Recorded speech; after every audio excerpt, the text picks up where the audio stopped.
Welcome, welcome, welcome.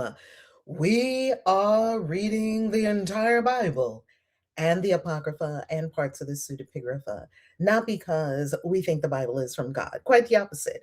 We are reading the Bible as deconstructing Christians, as magical people, as sovereign people, as people who have come to the conclusion that the real God is not in the Bible. The Bible's not about God at all. So, what is the Bible about?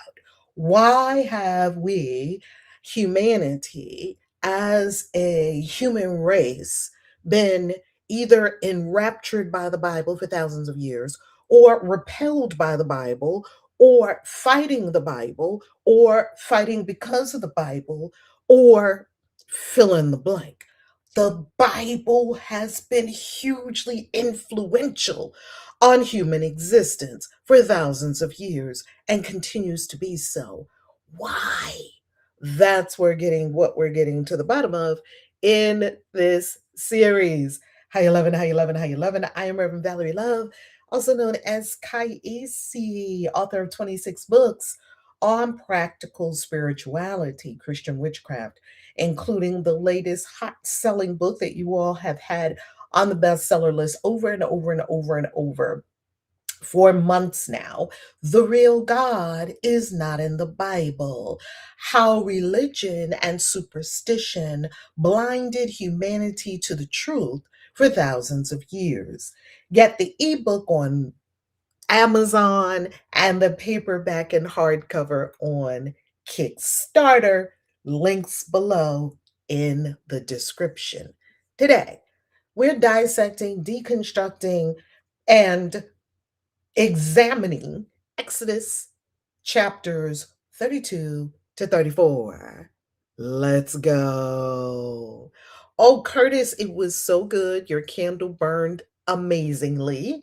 Curtis, don't worry, you were in the ritual. So, everyone, if you were in, Curtis is speaking about the ritual for the spring equinox. Currently, we are in the spring equinox season of the year. And Curtis, your candle was dressed and burned. Family, those candles burned all night. Okay? The next morning, the candles were still going. So you are all good, Curtis. Don't worry about it. You are good. All right, Exodus chapters 32 to 34. Let's go. Screen share.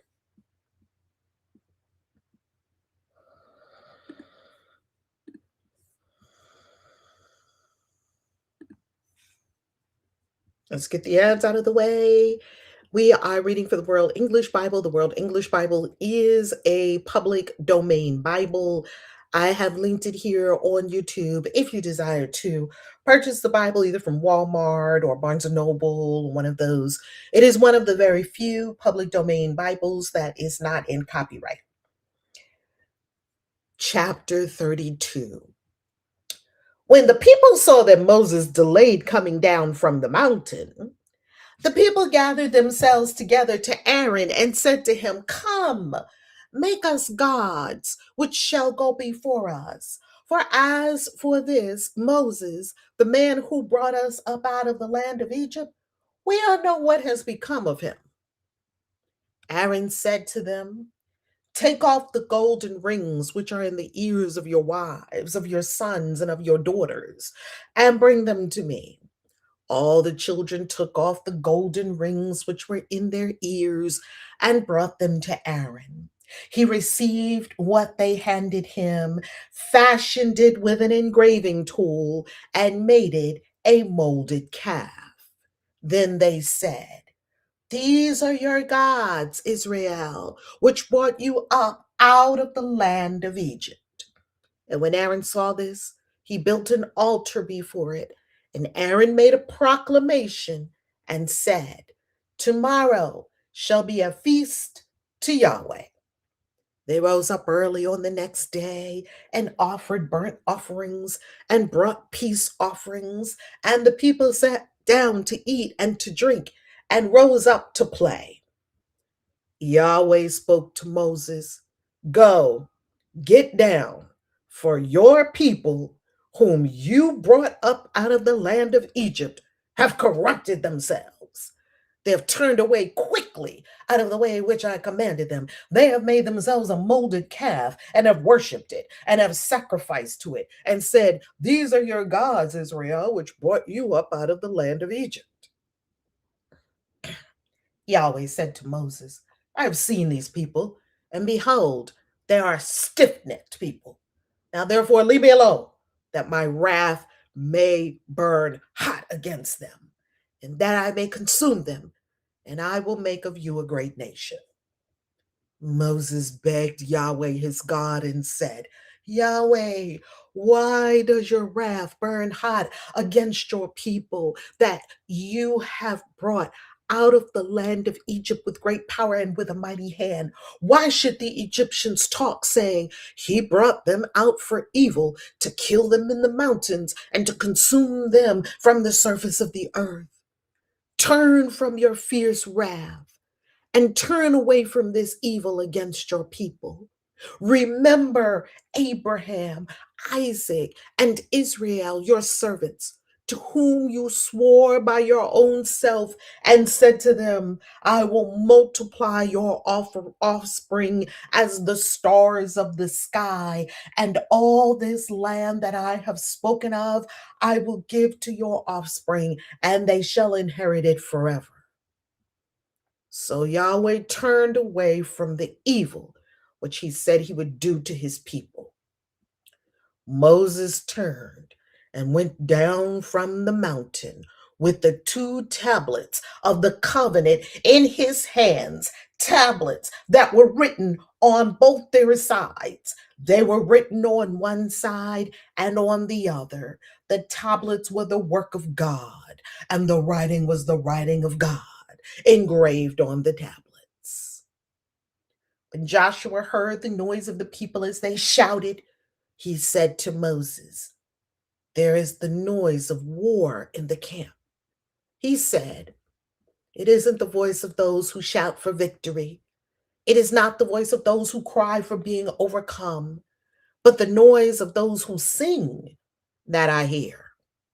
As soon as he came near to the camp, he saw the calf and the dancing. Then Moses' anger grew hot, and he threw the tablets out of his hands and broke them beneath the mountain. He took the calf which they had made and burned it with fire, ground it to powder, and scattered it on the water, and made the children of Israel drink it.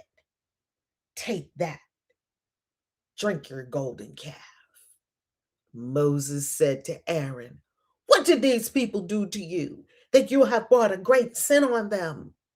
Aaron said, don't let the anger of my Lord grow hot. You know the people, that they are set on evil. For they said to me, make us gods, which shall go before us. As for this Moses, the man who brought us up out of the land of Egypt, we don't know what has become of him. I said to them, whoever has any gold, let them take it off. So they gave it to me, and I threw it into the fire. And out came this calf, magically. When Moses saw that the people were out of control, for Aaron had let them lose control, causing derision among their enemies, then Moses stood in the gate of the camp and said, whoever is on Yahweh's side, come to me. All the sons of Levi gathered themselves together to him. He said to them, Yahweh, the God of Israel says, every man put his sword on his thigh and go back and forth from gate to gate throughout the camp, and every man kill his brother, and every man his companion, and every man his neighbor. The sons of Levi did according to the word of Moses. About 3,000 men fell of the people that day. Moses said, consecrate yourselves today to Yahweh, for every man was against his son and against his brother. that he may give you a blessing today. On the next day, Moses said to the people, "You have sinned a great sin. Now I will go up to Yahweh.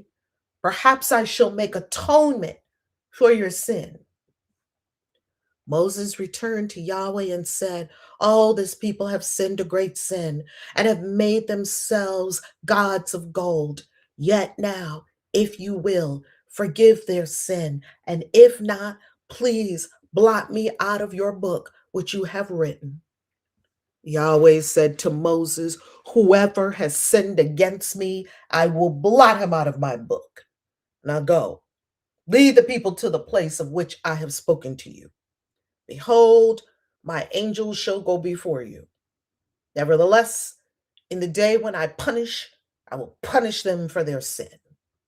Yahweh struck the people because of what they did with the calf, which Aaron made.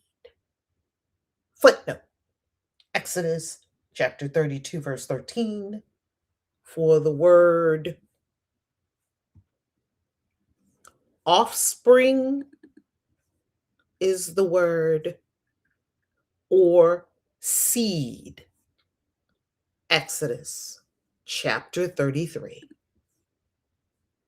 Yahweh spoke to Moses, "Depart, go up from here, you and the people that you have brought out of the land of Egypt, to the land of which I swore to Abraham, to Isaac, and to Jacob, saying, I will give it to your offspring.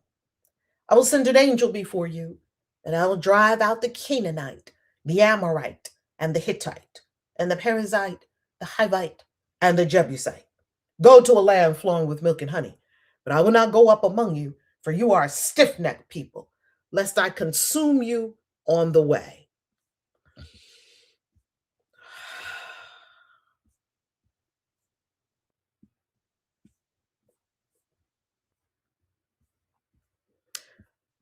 When the people heard this evil news, they mourned, and no one put on his jewelry. You drank the jewelry, remember? Yahweh had said to Moses, "Tell the children of Israel, you are a stiff necked people. If I were to go up among you for one moment, I would consume you. Therefore, now take off your jewelry from you, that I may know what to do to you." The children of Israel stripped themselves of their jewelry from Mount Horeb onward. Now Moses used to take the tent and pitch it outside the camp, far away from the camp, and he called it the tent of meeting. Everyone who sought Yahweh went out to the tent of meeting, which was outside the camp. When Moses went out to the tent, all the people rose up and stood, everyone at their tent door, and watched Moses until he had gone into the tent. When Moses entered into the tent, the pillar of cloud descended. The pillar of cloud descended, stood at the door of the tent, and Yahweh spoke with Moses. All the people saw the pillar of cloud stand at the door of the tent, and all the people rose up and worshiped, every one at their tent door. Yahweh spoke to Moses face to face, as a man speaks to his friend. He turned again into the camp, but his servant Joshua, the son of Nun, a young man, didn't depart from the tent. Moses said to Yahweh, "Behold, you tell me, bring up this people, and you haven't let me know whom you will send with me. Yet you have said, I know you by name, and you have also found favor in my sight. Now, therefore, if I have found favor in your sight, please show me your way now that I may know you, so that I may find favor in your sight, and consider that this nation is your people." He said, "My presence will go with you, and I will give you rest." Moses said, If your presence doesn't go with me, don't carry us up from here. For how would people know that I have found favor in your sight, I and your people? Isn't it that you go with us so that we are separated, I and your people, from all the people who are on the surface of the earth? Yahweh said to Moses, I will do this thing also that you have spoken, for you have found favor in my sight, and I know you by name. Moses said, Please show me your glory. He said, I will make all my goodness pass before you and will proclaim Yahweh's name before you. I will be gracious to whom I will be gracious and will show mercy on whom I will show mercy. He said, You cannot see my face, for no man may not see me and live.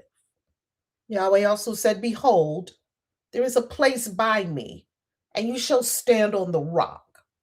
It will happen while my glory passes by that I will put you in a cleft of the rock and will cover you with my hand until I have passed by.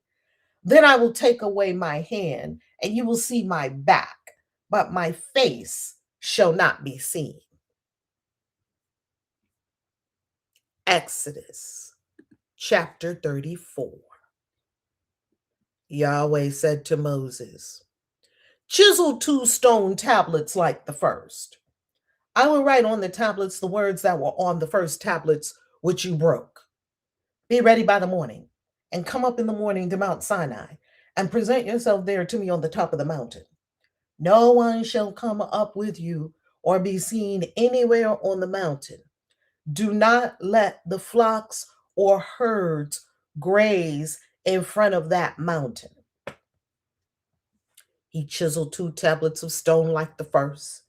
Then Moses rose up early in the morning and went up to Mount Sinai as Yahweh had commanded him, and took in his hand 2 stone tablets. Yahweh descended in the cloud and stood with him there and proclaimed Yahweh's name.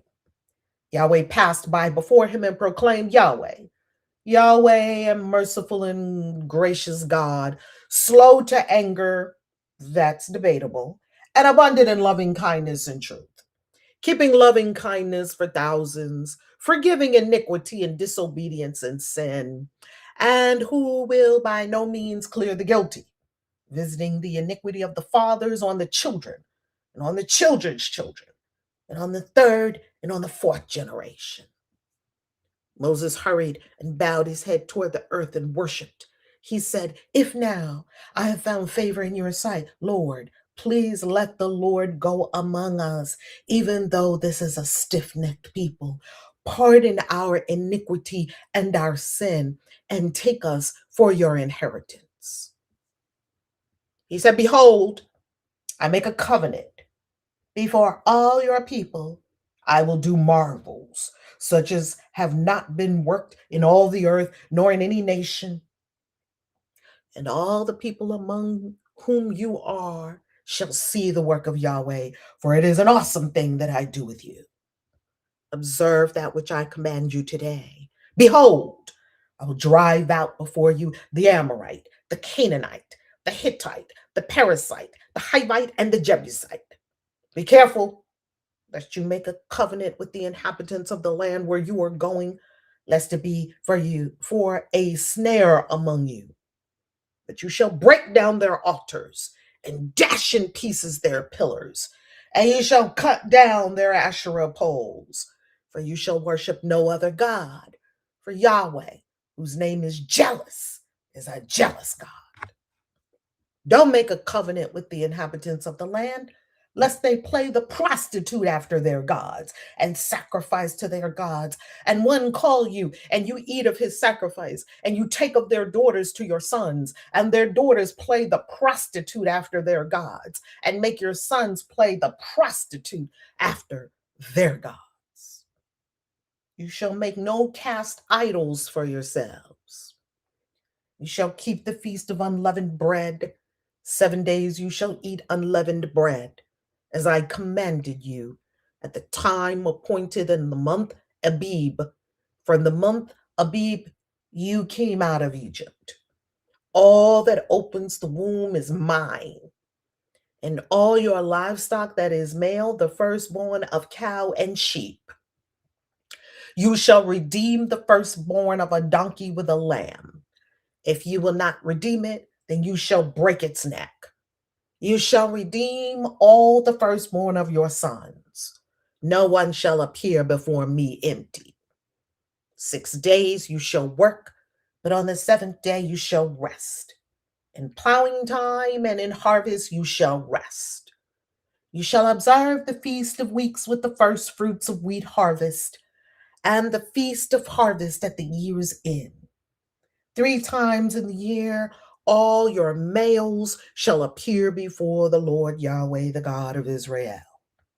For I will drive out nations before you and enlarge your borders. Neither shall any man desire your land when you go up to appear before Yahweh your God 3 times in the year. You shall not offer the blood of my sacrifice with leavened bread. The sacrifice of the feast of the Passover shall not be left to the morning. You shall bring the first of the first fruits of your ground to the house of Yahweh your God. You shall not boil a young goat in its mother's milk. Yahweh said to Moses, write these words, for in accordance with these words, I have made a covenant with you and with Israel. He was there with Yahweh 40 days and 40 nights. He neither ate bread nor drank water. He wrote on the tablets the words of the covenant, the 10 Commandments. When Moses came down from Mount Sinai with the 2 tablets of the covenant in Moses' hand, when he came down from the mountain, Moses didn't know that the skin of his face shone by reason of his speaking with him.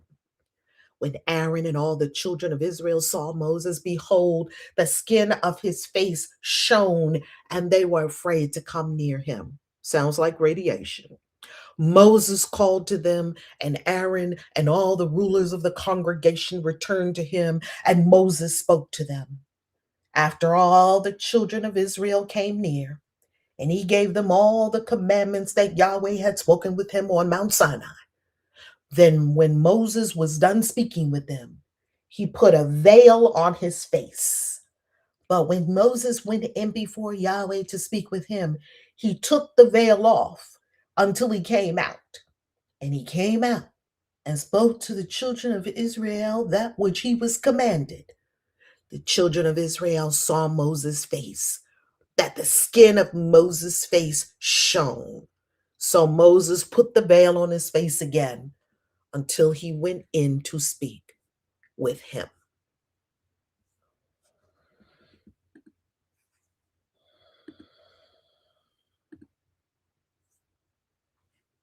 If you came for the reading of the Bible, there you have it, Exodus 32 through 34.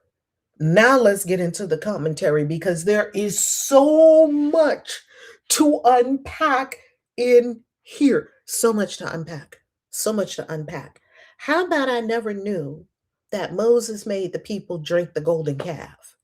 How come I never saw that before? There are so many things in these readings that I never saw before. I think because we were turn to Christians. We went to church and the pastor said, turn to, and then we turned to. And then the pastor said, turn to, and then we turned to. And then the pastor said, turn to, and we turned to. And then the pastor said, greet your neighbor, pat your neighbor, this and that and the other.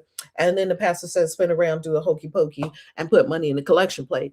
And then, okay, here's the blessing, you're blessed now. And will there be one come who's coming to Jesus today? And then some people walk down the aisle crying and whatnot. Then they give you a Bible and they tell you all the things about the church. But the most important part is that you have to give 10% of all your money to the church. You know, the whole song and dance, we were kind of turned to Christians. Now, when I was in the Jehovah's Witness cult, because I was in the Jehovah's Witness cult, and then I went to the church cult to see, well, the church, I went to many churches, many temples to see what was happening, because the Jehovah's Witnesses forbid you to go to any Kingdom Hall. So, I mean, any church, anything other than the Kingdom Hall. So, because they forbid any other kind of religious experience, and the only thing I knew about all the other religions was what they put in a book about all the other religions. And basically, it was a passage about every single religion on planet Earth and why it was wrong, and why Jehovah's Witnesses is the only one. It's a whole book on why all the religions of the world are wrong. So if you have that book and you're Jehovah's Witness, you certainly wouldn't go, died in the wool Jehovah's Witness, completely brainwashed. Well, I was probably 90% brainwashed, maybe 80% brainwashed, because it was always a part of me that was like, mm-mm.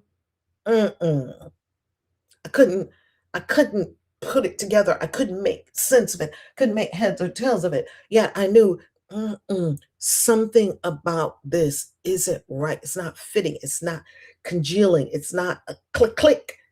It's like I'm trying to put a triangle into a round hole. It's not working. So Jehovah's Witnesses never let us even set foot in any other church. In a church. I won't say other church, because they don't call their kingdom halls or their places of worship church. They call it a kingdom hall. And there's nothing in the kingdom hall. Boring as hell. There's what they call a platform. Behind the platform is a scripture. They pick one scripture. It's your scripture for the year. Psalm 37 or something like that, for he shall dry every tear from their eyes, and death will be no more, neither will pain nor suffering nor be any more. Behold, I'm making all things new. Something like that. There's a scripture up there. Then there's a brother up there at a podium. And there's a couple of chairs behind him. The setup is exactly the same in every single kingdom hall. I'm telling you, it's a high control cult. And then you have all the rank and file. Come on in, all you rank and file publishers that we're going to continue to brainwash every Sunday, Tuesday, and Thursday. Tuesday, we went to someone's house. It was called the Book Study. I don't know if they still have that. This was many years ago. This was in the 70s and 80s. And then we went to the Kingdom Hall for 2 hours on Sunday. And we went for indoctrination. And then we went to the Kingdom Hall for 2 hours on Thursday night for indoctrination. And then we were Saturday morning in field service, and Sunday after the Kingdom Hall we were in. After the Sunday meeting, public talk and watchtower study, more indoctrination, brainwashing, and the cult. Then we went to knock on some more doors out in field service. So with that whole scenario, I give you that whole scenario to let you know that nowhere in that scenario was it ever allowed for you to go into any other house of worship. You could not go into a temple. You could not go into a church. You could not go into any other building, because it represented false religion, Babylon the Great, the world empire, false religion. You could not go into any other house of worship, period, full stop. Now, even if somebody died in your family, someone died in your family, and the whole family wasn't Jehovah's Witnesses, and they had the funeral like in a church, a lot of Jehovah's Witnesses wouldn't even go to a family member's funeral if it was held in a church, because they would view the church as an absolute abomination. Now, Jehovah's Witnesses, the governing body, because they like to do a two-step and tell you, we never said that. We never said that you couldn't go into a church. Right, but you made a church such an abomination that some Jehovah's Witnesses, when they come up and they see a church, they will cross to the other side of the street so that they don't even walk in front of the church. This is how mind fucked they made people. I said it. And because of that, all these other churches were considered horrific, abomination. They were displeasing to God. Okay, but didn't the story say that Moses and Yahweh spoke face to face like one man to another? So how now Moses will die if he sees Yahweh's glory? Good question. We have a lot of questions. So when I was in the Jehovah's Witness cult, they taught us that Yahweh, they don't use the word Yahweh, they use Jehovah. Then I went and I had the church experience after I left the cult, because I was like, this is not it. I'm going to see what's it. So what is it? So I was in many churches. I was in a Baptist church. I was in non-denominational churches. I've been to Episcopalian church, Methodist churches. I've been to Catholic churches. I was exploring. I was exploring every possible area of spirituality. I did not find what the witnesses said. I had a very different experience. Everywhere I went, the spirit was there because I was there, because I was in the spirit and I was having an experience of in the spirit. Some I liked better than others. I've been to Hindu temples. I've been to mosques, Islamic mosques. I've been to sweat lodges. I've been in the woods having a ritual with the witches with the full gear on. I've been to so many spiritual experiences with shamans and all the like, all around the world, multiple different countries. And I never really met a spiritual experience that I didn't love. I was having the spiritual experience. It wasn't about the thing around me, it was what was coming forth from within me. So wherever I went, I was having a spiritual experience because the experience is within yourself. Okay. Now let's get to this crazy A story. This is a crazy, crazy story. First of all, Moses took Aaron and Eleazar and Nahab, Abihu, his sons, and he took them up with him. Do you notice that?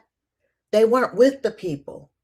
So how is it? And then Moses himself went to the tippy top of the mountain. That's what the story told us. So how is it possible that Aaron is with the people? Did Aaron go back down? Because earlier in the story, it told us the exact placement of everyone. Now the story is saying something different. This is why Bible scholars have long said that Genesis to Deuteronomy does not agree with each other. The Torah or the book of the law or the books of Moses do not internally agree. How did that happen? And that's how biblical scholars came up with what is called the documentary hypothesis.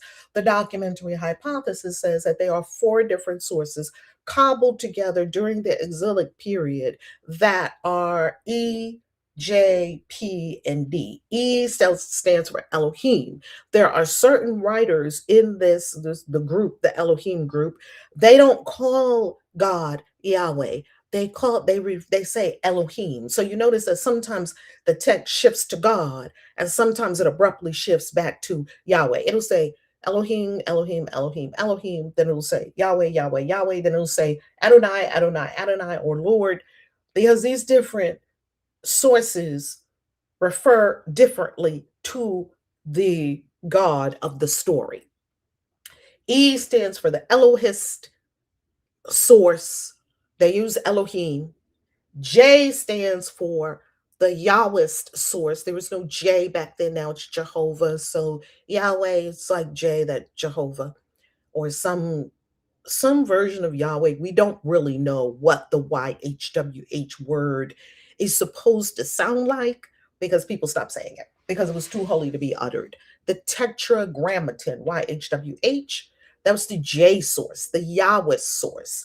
They did not call themselves Yahwehs. Jeremiah was a Yahwist. Wait till we get to the book of Jeremiah. You will see that these people were extremely radical. It was a radical cult of people who were like Yahweh, Yahweh, Yahweh, Yahweh, Yahweh, Yahweh, Yahweh, Yahweh, Yahweh. It's Yahweh, Yahweh, Yahweh. We don't care how evil and mean he is. We don't care how angry he is. We don't care that he orders genocides. We don't care that he orders infanticide. Well, he didn't order infanticide. He hardened Pharaoh's heart. Well, he did commit infanticide, now that we think about it, because we don't know how old all those firstborn children were, and maybe some of them in the Egyptians were babies. J is the Yahwist source. P is the priestly source. In the priestly source, you see all of the raiment and all of the all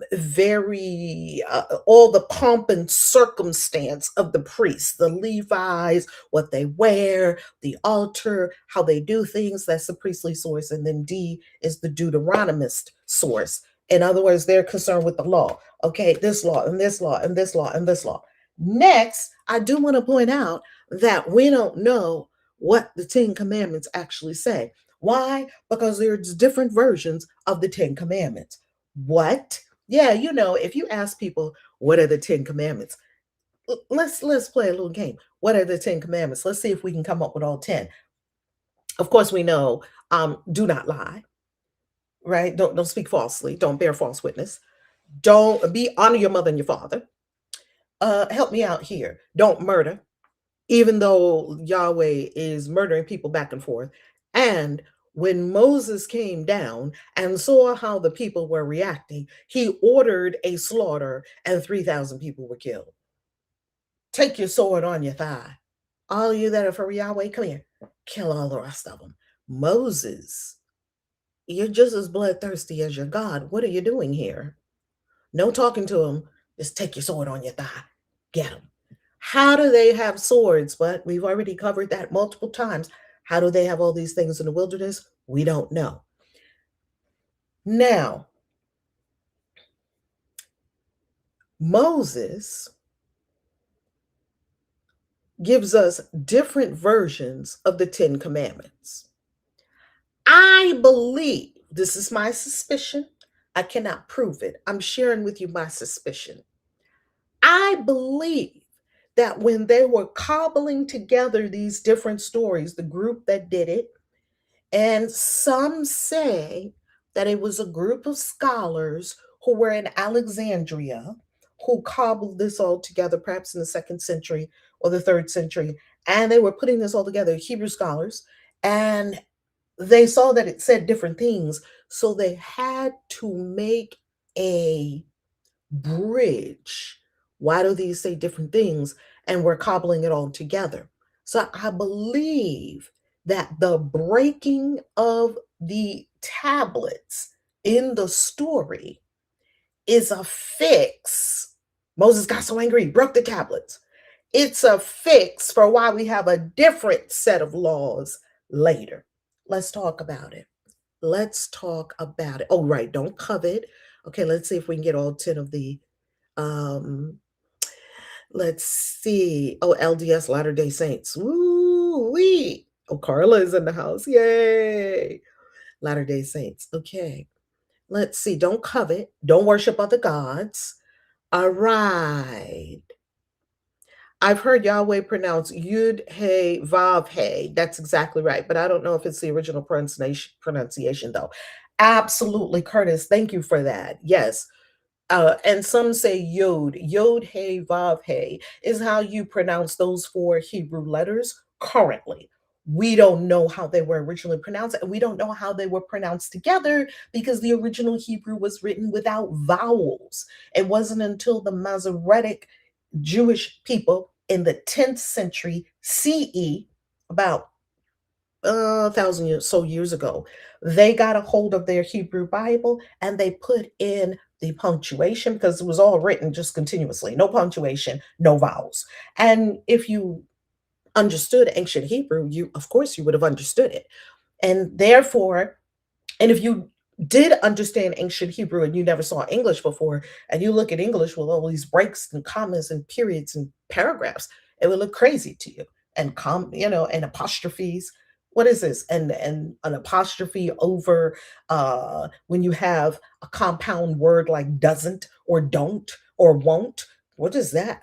So that would have looked strange to them because it was just Hebrew letters going, well, it was going right to left, not left to right like we do, right to left, Hebrew letters. And if I'm going in an opposite direction of what I'm saying, it's because this camera is putting a mirror effect on what I'm saying. So whatever you're seeing directionally, reverse it. I have to say that because you might be looking at me like she's saying right, but that's her left hand. That's it's a mirror of the mirror, okay? Super chat, money in the vortex, money in the vortex. We having church this morning. We having church this morning. It's Sunday morning. We having deconstruction church this morning, okay? I want to go to the wilderness. Obviously, it's abundant in gold, silver.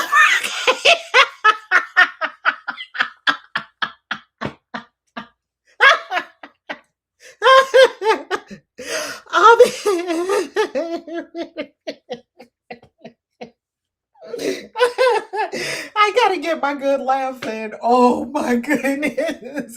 What kind of wilderness is this? Okay, let me do this. I can get through this comment.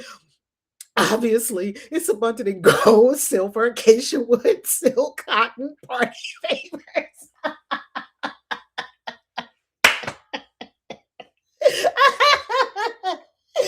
They done had a whole banquet. From what? They're making manna steaks? What are you making a banquet from? Y'all are catching manna every day. How did y'all plan this whole feast? Tomorrow we'll have a feast to Yahweh. Okay, you bring the manna hors d'oeuvres. I'll bring the manna rice. You bring the manna gravy. Everything's made from manna. Story. Thank you for my laugh for the day, superfood berries. That is hilarious. Oh my goodness. What in the world is this Bible saying? It's just ludicrous that anyone would think to follow this for their life. These are wonderful stories. Wonderful stories. I love these stories. That's why I have a whole collection of Bibles. I am in no way denigrating the Bible. Absolutely, I would never do that. I love the Bible. That's why I read it every damn day because I discover something new in this book that is absolutely shocking almost every day. How about he takes the golden calf? We're going to look up the different versions of the Ten Commandments. How about he takes the golden calf, smashes it with what? Smashes it. I'm thinking of the party favors. Oh my goodness, that threw me over the edge. The whole thing is hilarious. How about he takes him, he smashes the gold, he melts down the golden calf. Like, what? How do you do all this instantly? Moses, did you use your magic staff again? Okay, Gandalf. Moses slash Gandalf. Okay, you smash the calf. What did you turn it to dust? Then you put it in the water and you tell them, drink it. Okay, we'll drink our golden calf water now. Oh, goodness. Okay, okay, okay. Let's look at the different versions of the Ten Commandments. Oh, my goodness, that was my laugh for today. Woo, chow. Here we go. New chat, we're going to go to the AI. How many different Okay, let me put y'all on screen share so you can come along with me as I do this prompt, because you have got to do the appropriate prompt with AI, because AI tries to act like it doesn't understand context. It doesn't see. I'm putting how many different species of birds can I find in my backyard? We're not in the backyard. Let's give it context. How many different versions of the 10 commandments are there? We are deconstructing Christians. I am an ex-JW who now follows critical biblical scholarship. I have to put the scholars in there, and I have to put what type of scholars. I don't want apologetic scholars. I want critical biblical scholarship and historical scholarship and archaeology. I have to say all this so it doesn't give me a bunch of archaeology. So it doesn't give me a bunch of religious bullshit. That's the mainstream party line. I have to tell it what to do. You have to make the AI your little bitch because it just goes and does shit you didn't even ask it to do. I'm an ex-JW who now follows critical biblical scholarship and historical scholarship. I want history. I want critical biblical scholarship, archaeological evidence, and have discovered that there are different versions of the 10 commandments. What does scholarship say about this? Please give me the full range of scholarship if there are differing findings. And I'm saying this, please exclude apologetic scholars. Thank you. I don't want them. Let's go. Short answer, there are at least three distinct versions of the Ten Commandments in the Hebrew Bible. So when somebody says, follow the Ten Commandments, you need to ask them which Ten Commandments. Pick one. We got three. The three core biblical versions, these are the ones that are considered the core. We've only covered two thus far. Most critical scholars agree on three primary decalogues. Decalogue, log or logos meaning word in Greek, deca meaning 10, 10 words. Exodus chapter 20, verse 1 through 17, the classic version most people know, often associated with the Elohist or the composite tradition, likely shaped and edited over time. We read that version before Moses broke the tablets. Deuteronomy 5, we haven't gotten to this yet, a retelling of Exodus 20, but not identical, associated with the Deuteronomist source. Exodus 34, 10 through 26, which we just read, we have a second set of commandments, completely different set of commandments. This ain't even the commandments we read the other day. Explicitly called the Ten Commandments in the text itself, associated with the J or the Yahwist source. You see, this is coming from different, they're pulling from different strands of sources. That's why they say different things. Now, this is according to the documentary hypothesis, which we spoke of earlier. What's actually different between them? Exodus 20 versus Deuteronomy 5, similar but not the same. The Sabbath rationale says that in Exodus, why do we have a Sabbath? In Exodus, is based on creation. It's because I created everything in 6 days. On the seventh day, I needed a nap. I'm tired. I made a whole moon and a sun. I made all these stars. I made people. I made the grass and vegetation and flying animals and creeping crawlies. And I just made a bunch of bees. I'm tired. So the God slept on the seventh day. Don't disturb my rest. So the seventh day was all about creation. However, in Deuteronomy, the Sabbath is all about slavery in Egypt. So it's very different reasons why we have a Sabbath, because these are different groups of people writing different things in different places.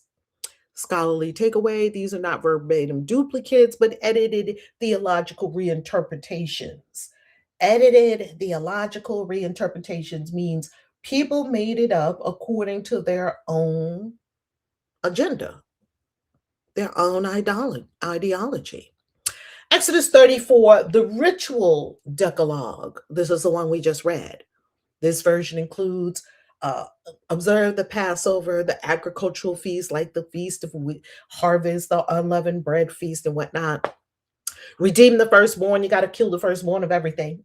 The firstborn belongs to me.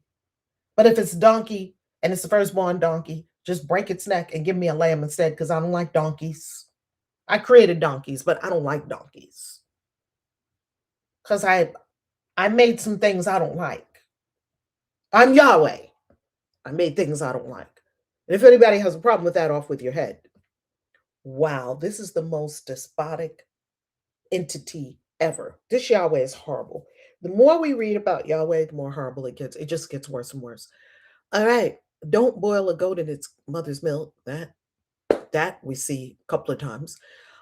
Many scholars call this the ritual decalogue to distinguish it from the ethical decalogue. So we have three different uh, Ten Commandments, and even within the Ten Commandments, when they agree on the Sabbath, something like the Sabbath, they don't agree on why you have a Sabbath. They give different reasons. All right. This is the only place where the text explicitly says these are the Ten Commandments. That's in Exodus 34:28, which we just read. That's not in the other versions. What critical scholars conclude, the text was not fixed. The text was still in flux. The text was morphing. The text was being massaged. In other words, people were making shit up. That is the colloquial way of saying they invented it. Different communities preserved different traditions.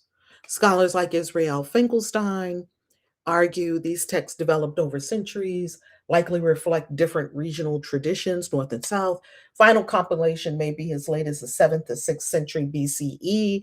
Also, now there are critical scholars who are saying the final compilation may have been around 3rd century BCE, much later. The documentary hypothesis, scholars like Richard Elliott Friedman say J, E, and D sources each preserve their own version. A later redactor combined them into one narrative. That's why multiple versions exist. Additional variants beyond the big three. A Sumerian Pentateuch includes a different 10th commandment. So there's a fourth one. It's a command to worship at Mount Gerizim. This shows the 10 commandments were still fluid even after the Torah was written. That means you can swap out commandments if you want to. It's in flux. It's a moving target. Possible alternative traditions. Exodus 34 may preserve an older version. Exodus 20 may be a later ethical reinterpretation. Deuteronomy reflects Reform era theology, which is a different theology than the former theology.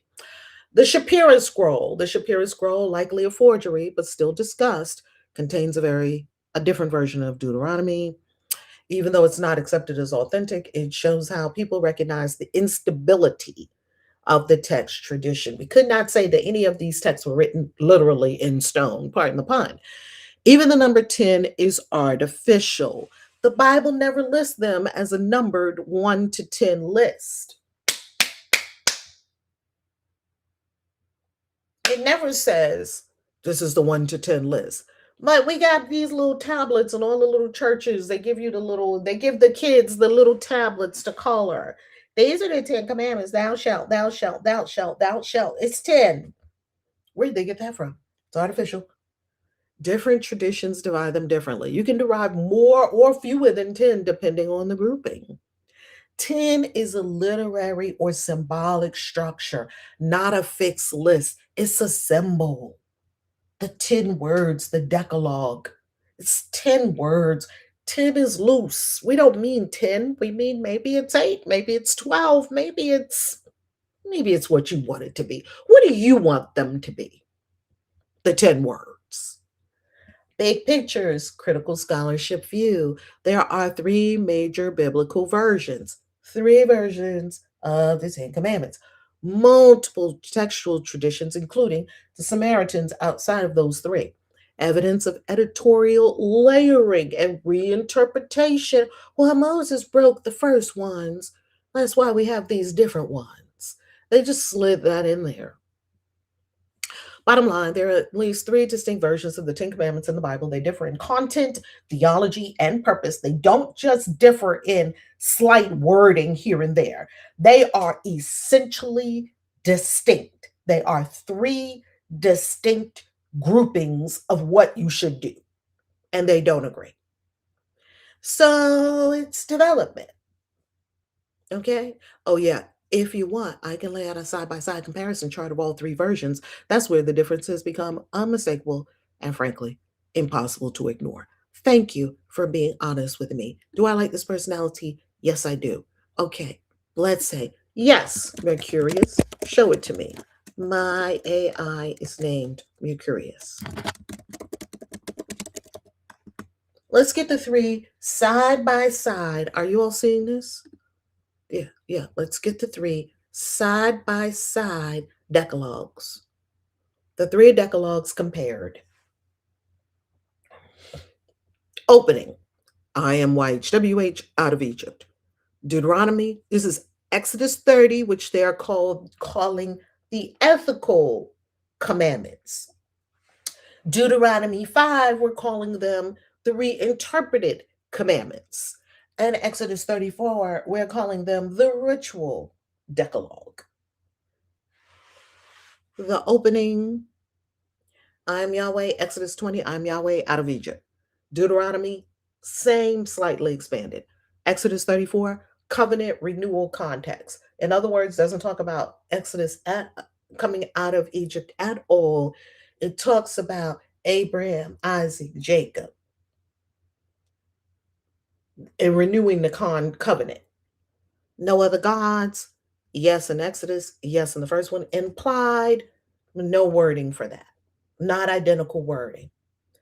No idols. Strong prohibition. Same, slightly reworded. Absent explicitly. Explicitly absent. Completely absent. Name of Yahweh. Do not misuse. Same. Not present. I think these people who did the ritual decalogue, these might either be the Deuteronomist source. No, maybe not. Maybe they're the priestly source.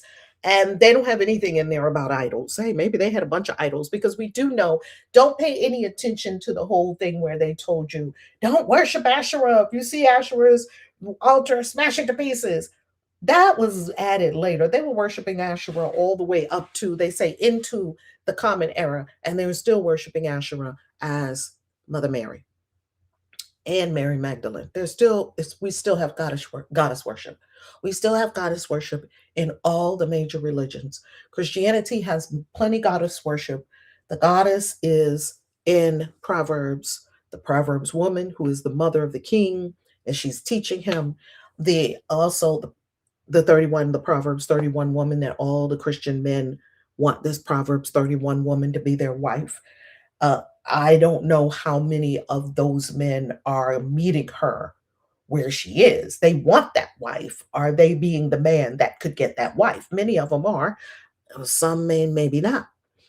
So, and in Judaism, we have Shekinah, which is the feminine aspect of God. In Judaism, I believe they pronounce it Shekinah. I've heard it in churches, Shekinah. That is the feminine aspect of God. And also in Christianity, you also have this is very fascinating. The other day, I was listening to a Bible scholar who said Eve is actually a goddess. That was super fascinating. And in Christianity, you also have wisdom or Sophia, the idea of Sophia, which is wisdom. Even though it's more on the Gnostic side, Christians do recognize wisdom. And she is a female in the Bible. Whenever you are listening to the Bible speak of the Christian Bible, when you hear in the Christian Bible or you read in the Christian Bible, wisdom, it's she. She calls out in the streets. She says this. She says this. Wisdom is personified as the divine feminine. Oh, the goddess is all through the Bible. Do not believe what people tell you that there is no goddess worship. The goddess worship is still going on. Back to these 3 different 10 commandments. Do not, or 10 is a symbolic number, just kind of whatever number of commandments there are in your neighborhood. Name of Yahweh, Sabbath is based on creation. Here it's based on slavery. You don't have a Sabbath, you have festivals. Hey, we're not doing the Sabbath. We're doing parties. Yay! I think I like this group right here. I like the one we just read. We're having parties. We're going to do 3 times a year. We're going to do, well, it doesn't say 3 times a year for the parties. 3 times a year, the men have to present themselves to Yahweh. It had the Feast of the Unleavened Bread. It had the Feast of the Harvest. Yeah, we're going to have feasts. We're having parties. I like that 10 commandments. No Sabbath. Honor parents. Yes, yes, not present. Murder. Yes, yes, not present. Well, I guess to these people, you could murder just like Moses just did. Adultery. Yes, yes, not present. Yeah, I like this third version. I want this version. Stealing. Yes, yes, not present.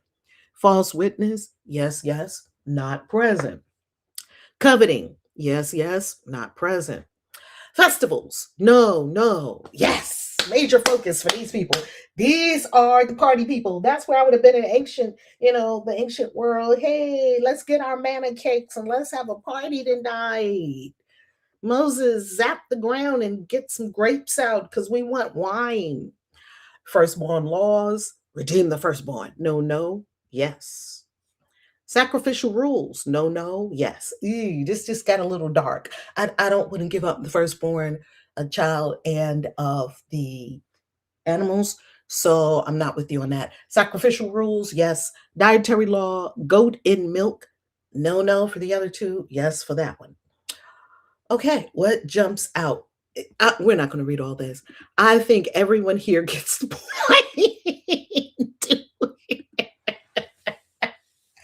I think everyone here gets the point. There's three different Ten Commandments. So when people say follow the Ten Commandments, follow the Ten Commandments, which one? That's what you need to ask them. Which one? Which one? Actually, the first thing you need to say is to every Christian, what are the Ten Commandments? Thou shalt not kill. Thou shalt not covet thy neighbor's wife, thy neighbor's child, thy neighbor's donkey, house. Honor your mother and father. Thou shalt not steal. They can get a good 4, 5, 6 out. After that, they're stalled. Why are they stalled? Because it's three different ones. Did they ever tell you that in church? Never told me that in any Kingdom Hall or in any church. Never told me any of it. And the Jehovah's Witnesses circumvent it. How do the Jehovah's Witnesses circumvent it?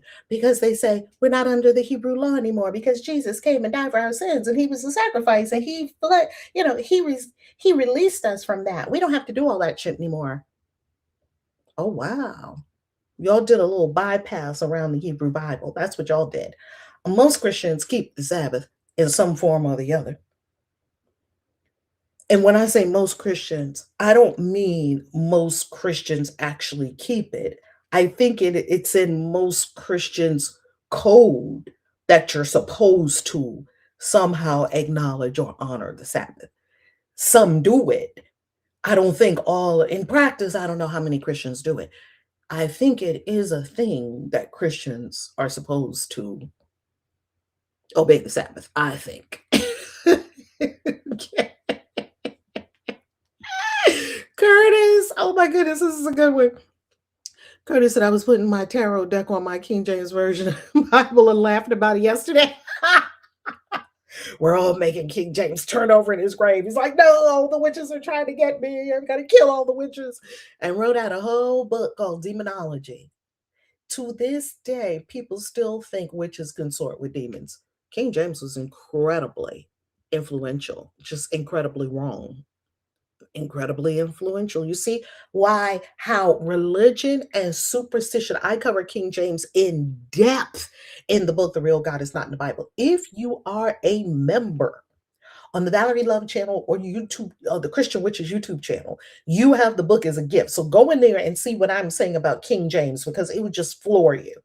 I have a whole section on King James, his lineage. Did he kill his mother? All of those things. Because they say King James killed his mother. But a couple of them killed their mothers. A couple of these despotic rulers killed their mothers. And you can see why, because they're following a book that looks like the one we're reading right now, and they think that's the law. Okay, Denelzia, Moses zapped the ground. We want manna cakes. Great for water, please. Denelzia, I'm here for it. I'm here for all the feasts. Okay. Now, the next thing that I want to say about this text before we wrap up for today, because we're winding down. Okay. The next thing I want to say about this text is it is so inconsistent. We can see that reading through it, it keeps breaking its own narrative. We see it, and I am not a Bible scholar. I am an independent researcher. Therefore, I can study anything I like with freedom and abandon. And I'm also rooted deeply in good sense, evidence, and spirituality. I don't like flights of fancy. I don't like just coming up with random conspiracy theories with no evidence. I tend to not like that. Yet, I do listen. I give an ear to both sides of the story and come to my own conclusion because sometimes the conspiracy theorists have it right. Okay? David Icke had the whole COVID situation. I won't even say what it was. Remember the global meditation in 2020? He called that thing from day one, and they called David Icke conspiracy theorist number one. And he did his independent research. He had evidence. He had everything lined up, and it did not match the mainstream story. And because it did not match the mainstream story, they derided him, they attacked his character, they marginalized and sidelined him, chased him off of YouTube. So many people were watching that YouTube video. I don't know if you ever saw that YouTube video. I watched the whole thing a couple of times. I was like, oh, this man has the whole thing figured out. And sure enough, 2 years later, we find out he was right the whole time. The man, they took the video down from YouTube because the video was getting too many views, and the video was telling the truth, and it was not on the mainstream narrative. And because it was not on the mainstream narrative, they didn't even want it to hit your ears because they don't even think that we are smart enough to come to our own conclusions.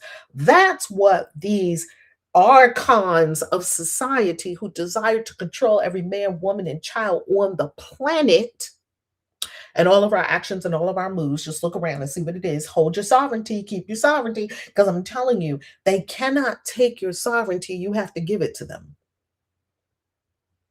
And little by little, we give them our sovereignty. They can't take your sovereignty. You have to give it up willingly. You have to give it. You have to give people power. You have to give people more and more information about your life so that they can get deeper and deeper into. You have to give them permissions because you're born with the permissions. You're born sovereign. You have to give away your sovereignty, and bit by bit, they've been collecting your sovereignty with all these convenience mechanisms that they have for us. Bit by bit, they make people slaves. Bit by bit, they get you to give them your sovereignty. That's the game. They get you to give your sovereignty. They can't take it. Now, if you give it, that's a whole different story. They're going to give you a great, great reason to give it to them. They gave you a great reason to become a 30-year debt slave. A house. What's special about a house? Nothing. Igloos build them out of those who are igloos. Those who build the igloos, the Aboriginal people of the cold areas of the world, they build houses out of ice. What's special about a house? Go into the Amazon, they build structures out of stick stones. I can show you right now. I lived in not the Amazon. I lived in Yucatan, Mexico for 3 years. I saw many, many, many structures made by the Maya that they still live in to this day. It's a beautiful structure, and it goes, and multiple people sleep in this one structure. They don't have this concept of you got a separate house over there, and you got a separate house over there, and you got a separate house over there. They have a long structure, and it is made according to the elements, and the wind blows through. So even in the super hot Yucatan, I mean, it gets so hot there, they have natural air conditioning cooling their home. They can actually sleep. They don't need fans. They don't need electricity. They don't need any of that. They live on the land. They pick from all the copious foods that are growing everywhere. Pineapples and bananas and kiwis and this and sugarcane. And they're just picking stuff and chewing right on it and living life. Free and sovereign. The Mexican government doesn't even bother them at all. No one bothers them. The Maya, they were the original people there, and everybody recognizes, oh, that's the Maya. They have their own language, and people that are in the Yucatan who speak Spanish, their Spanish is sprinkled with Mayan words. It's very interesting. It's a slightly different Spanish because it has Mayan words sprinkled into it, and you can always tell that you're looking at Maya words because it'll have something like an X and a Q and a CH in it, and it doesn't have any. It's hard to say if you have an English mouth, such as myself. Very challenging to say Mayan words. Mayan, the long count, the Mayan calendar, the Mayans who were in deep connection with the star people. The star people gave them all of that. Star people gave them how to live. Star people gave them how to be able to build their structures and not require air conditioning using simply the natural current of the wind. I lived there for 3 years. I saw them with my own eyes. A house, but we're going to give you a house. It's probably going to be a poisoned house with mold inside that you can't see because it's in the walls, right? We're going to give you a house. What's a house? Some place to live. Well, I could just build something in the woods. No, no, no, no, no. No, no, it's so inconvenient. That's too inconvenient. I'm about to go back to the woods. I promise you. Oh, baby, I am going back to the woods. I'm going to be out in the middle of nowhere with some kind of little rig up to the satellite to get Wi-Fi so I can still talk to everybody. And I'm going to grow my own food, and because it's going too far in the other direction, going too far. And they get you to get this house, and there's nothing special about a house. And then they make you think that a house is a great thing. When I see people on Facebook that get a house, I just went to settlement, I got the keys. I don't celebrate. I'm like, oh my God, another 30-year debt slave. That's what I think. Not because I'm jaded, but because I was a financial advisor for 7 years and I worked in the financial services for even longer. And I know that ain't nothing but the bank turning you into a debt slave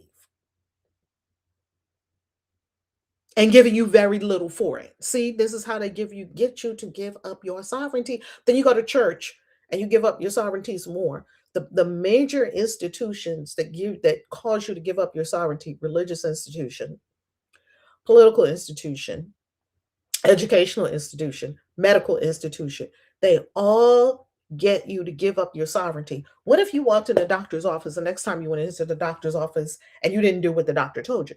If the doctor says, okay, strip off all your clothes, and then they make you feel little and you strip off your clothes, and you just got this little, and he walks in like, he or she, like they know everything, like they're God. Like a lot of doctors have a God complex. And then they tell you, yeah, you have osteoarthritis, and I'm going to prescribe this little piece. They give you this little piece of paper. Osteoarthritis. Oh my God. What is that? It's a terrible affliction. You're going to have it for the rest of your life. And there's no treatment for it because we're in bed with legalized drug dealers, and we're going to drug you to your death. It's going to take about 10 or 20 years. Yeah, we're going to get all the money we can out of you. And today I'm giving you one prescription. Come back in 6 months, I'm going to give you another one. Come back in 6 months after that, I'm going to give you another one. Am I lying? Am I lying? But they have the white coats. And then you believe them, gave up some of your sovereignty. Your sovereignty says you heal yourself. Your sovereignty says ye are gods. Your sovereignty says your money comes from within yourself. Your sovereignty says you're a self-contained package. Your sovereignty says all things are provided for you. Your sovereignty says you get to choose for yourself. That's what your sovereignty says. But just that quick, in 15 minutes in the doctor's office, they can get you to give up your sovereignty. Sovereignty over your body. You can just give it up. What did they make people do? Get a jab. I don't care if people got a jab or didn't get a jab. That's a personal decision. Has nothing to do with me. You getting a jab has nothing to do with me because that's a personal decision. Well, what did they do to make millions of people around the world get an experimental jab that genetically modifies you? It modified your genome. What did they say? It's gonna protect you. But first they had to do the fear mongering. Everybody's gonna die. How many times, let me ask you this question. I'm not a conspiracy theorist. I pay close attention to what happens. How many times did they tell us that the world was ending, everybody's going to die from this thing? They told us that with HIV. They told us that with Ebola. They told us that with swine flu. See, I'm 60 something damn years old. I done seen them pull this same thing about 5 or 6 or 7 times. And every time they pulled it, oh, it's terrible. They brought out all the government people. They brought out all the president. They brought out the whole medical people. Oh, this is very terrible. Ebola, patient zero. Who's patient zero? Who brought? They came from Africa. Ebola, they came from Africa. Oh, why do we believe these people? They keep doing the same playbook. There's nothing Nothing original about this playbook. In a couple of years, you're going to have another pan. I wanted to see the whole word because the AI is listening to everything we're saying to see if it's appropriate for YouTube. We're going to have another one. And so we had HIV. They said it was going to get everybody. And they had the actuarial charts showing you how it just spreads, right? They were showing you a map and patient zero. And just fear mongering, fear mongering, fear mongering. And we gave up our sovereignty because we said, oh my goodness, we got to do something to stop this. So we're going to need you to do this, and we're going to need you to do this, and we're going to need you to do this. So fear could make you give up your sovereignty. We had HIV. That didn't kill everybody. Magic Johnson walking around with HIV. He done sexed thousands of people, men, women, whomever. Hey, he was having a good time. He sexed whomever he wanted, thousands of people. Self-proclaimed, he said himself, thousands of people. Magic Johnson still walking around with HIV, no problem. But they told us HIV was going to kill everybody.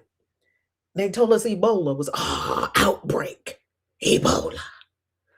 Swine flu, bird flu.